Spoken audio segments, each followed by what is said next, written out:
It would appear that in BC they don't care that the federal government said we're going to spend $1.5 billion enhancing our offshore programs in terms of tanker traffic in our coastline and coastal protection.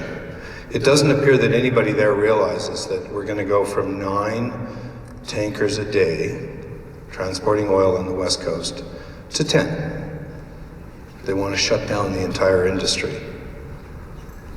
The mixed signals that we're getting from Burnaby saying we don't want no pipeline, the Mayor of Vancouver, we don't want no pipeline, the Premier of Vancouver, we don't want no pipeline. Doesn't make sense. We've got First Nations groups now coming to the table saying we would like a pipeline route across the north part of British Columbia. It'll be interesting to see whether they get slapped the same way private industry has been. And let's remember, Trans Mountain was bought only because of the interference, political interference at every level, municipal, provincial, and federal.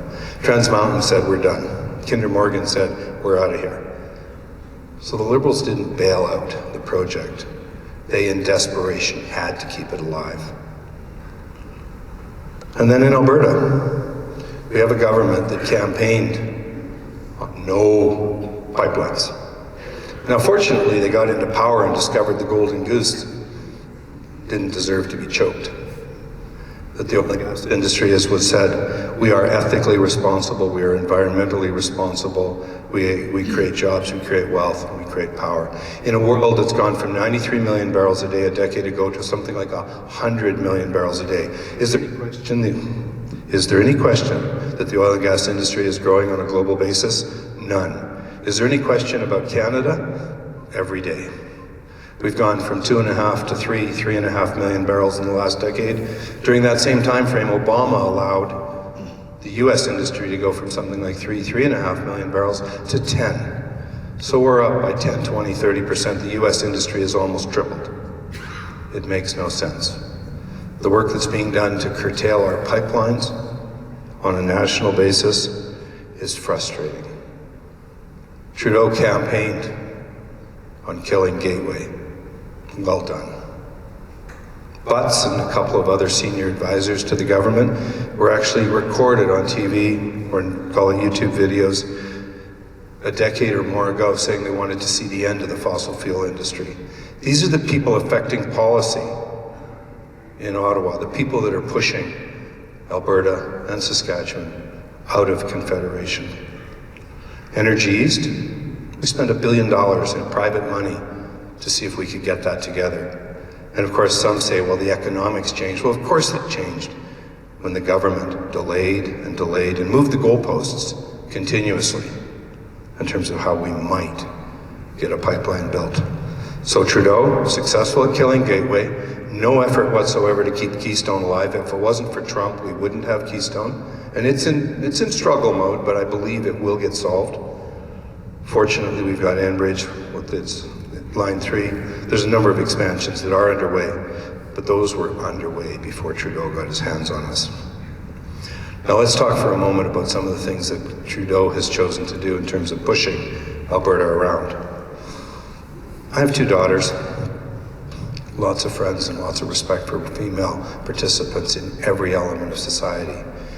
But to hold out that gender diversity is the only diversity that matters, to stand in front of us 2 or 3 years ago and say that we're going to have 30 new members of cabinet, and therefore, because it's 2015, we'll have 15 women and 15 men. No thought whatsoever to taking the 30 best. And I really don't care about age, don't care about gender.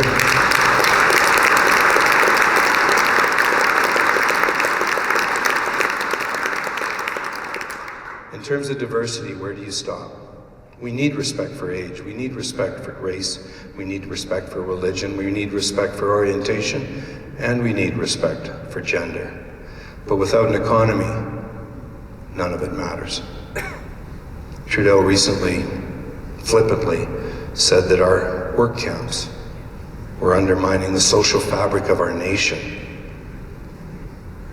These are the hardworking men and women in the work camps. I used to work in the Arctic. I'm a drilling engineer. My first job was in the work camps of the Arctic. People went up there for 3 weeks in, 2 weeks out. They didn't do it because they wanted to leave their families. They went because they wanted to provide for their families. And for Trudeau to be so dismissive simply pushes those of us who care further away. He came out a week or two ago, and the two things that the federal government offered us, unemployment insurance? The fuck?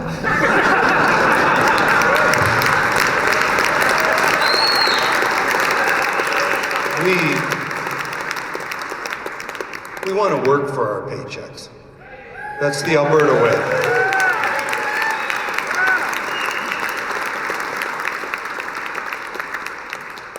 And then without getting into the nuances of the mathematics, but he offered us accelerated depreciation. For those of you who understand business at all, depreciation is only valuable when you have income. So it was a slap in the face to tell us that we could have accelerated depreciation and no income. Thank you.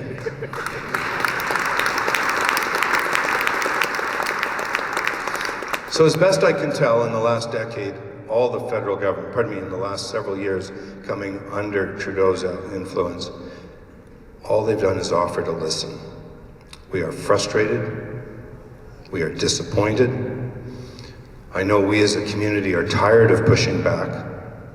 We need a better deal, and we need a fair deal, or we'll end up as the great independent nation of Buffalo.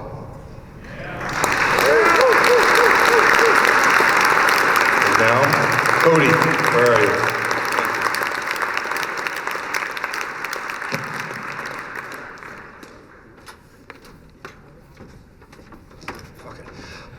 Put your hands together for this guy. This is someone who is making Alberta come alive. Cody Battershaw, dead serious. He can't celebrate himself the way I want to. But the more I get to know this guy, he doesn't even work in the oil patch. He works in the real estate side, but he understands that his bread is buttered, like most of us in Alberta, by a strong economy. Cody. Thank you, Brett. Thank you very much.